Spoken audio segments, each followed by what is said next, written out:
Assalamualaikum warahmatullahi wabarakatuh. Perkenalkan, nama saya Safina Salva dari kelas 4E. Kali ini saya akan membahas tentang value proposition canvas usaha milik saya, yaitu 7KB and Eatery yang basicnya adalah coffee shop. Sebelumnya, saya akan membahas tentang apa sih value proposition canvas itu. Value Proposition Canvas adalah sebuah alat untuk mengukur apakah suatu produk atau jasa sudah sesuai dengan apa yang dibutuhkan oleh customer. VPC ini umumnya dibagi menjadi dua, yaitu Customer Segment Profile dan Value Proposition Map. Nah, saya akan membahas satu persatu dari bagian VPC ini, yaitu yang pertama ada Customer Segment Profile.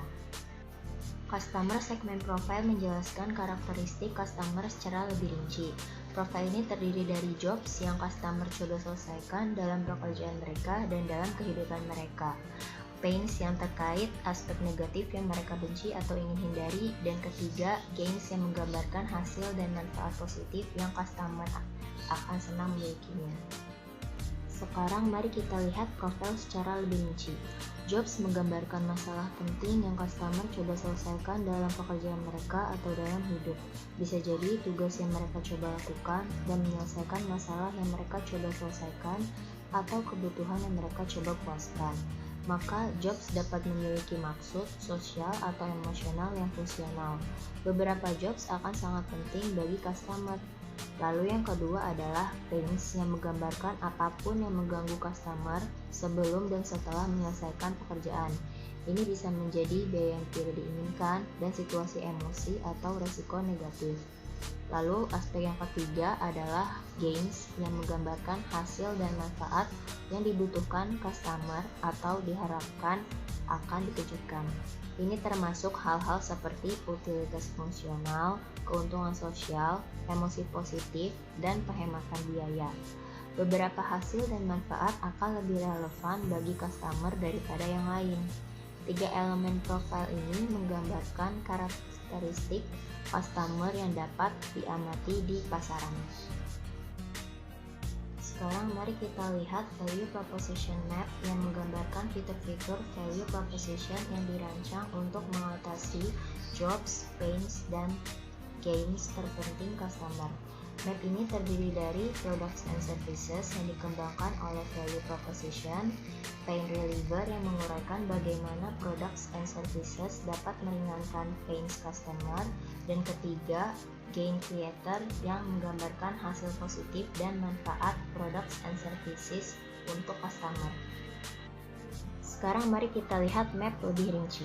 Pertama, products and services hanya menguraikan products and services yang ditawarkan kepada customer untuk membantu mereka menyelesaikan pekerjaan sosial atau emosional yang fungsional dan untuk mengatasi pains dan keuntungan mereka. Lalu, yang kedua adalah pain reliever yang membuat bagaimana products and services akan mengurangi pain customer sebelum atau setelah customer berusaha untuk mendapatkan pekerjaan.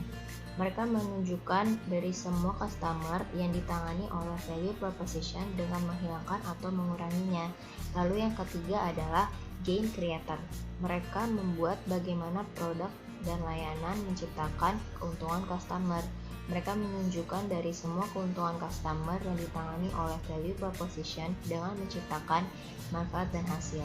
Sekarang kita telah mencapai apa yang disebut solusi masalah pas ketika fitur-fitur value proposition map sangat cocok dengan karakteristik customer segment profile. Lalu kita telah mencapai apa yang disebut product market fit. Sekarang saya akan membahas tentang value proposition canvas usaha milik saya, yaitu 7KB and Eatery. Dimulai dari customer segment profile, yaitu customer jobs. Di sini yang pertama menghubungi pihak restoran untuk order kalau ingin delivery. Lalu yang kedua ada memastikan stok makanan dan minuman ketika ingin makan langsung di restorannya. Lalu di gains ada yang pertama makanan dan minuman yang enak, pelayanan yang memuaskan, suasana yang nyaman, harga yang terjangkau, fasilitas yang memadai, dan banyaknya promo-promo. Lalu di Pains selalu ada waiting list karena di usaha saya sangat ramai, terutama saat weekend. Jadi selalu ada waiting list. Dan yang kedua, letak kafe yang di pinggir jalan jadi agak sedikit berisik. Lalu di bagian value proposition map ada products and services. Yang pertama, makanan dan minuman mulai dari yang tradisional hingga modern. Jadi konsepnya emang coffee shop, cuman kita juga menyediakan makanan-makanan juga dari tradisional maupun modern. Lalu ada game creators. Yang pertama, semua bahan makanan di minuman dipilih yang berkualitas, lalu diolah dengan resep rahasia sehingga tercipta cita rasa yang unik tapi enak. Lalu karyawan di sini di training setiap bulannya. Lalu di Pain Relivers ini, yang pertama sedang direncanakan untuk membuka cabang. Jadi kebetulan emang coffee shop ini baru ada satu, jadi sedang direncanakan lagi untuk membuka cabang baru. Lalu diadakan live music agar customer bisa menikmati, jadi nggak terlalu keberisikan mendengar biasanya jalanan. Jadi kita adain live music setiap harinya. Sekian penjelasan saya kali ini, semoga bermanfaat. Wassalamualaikum warahmatullahi wabarakatuh.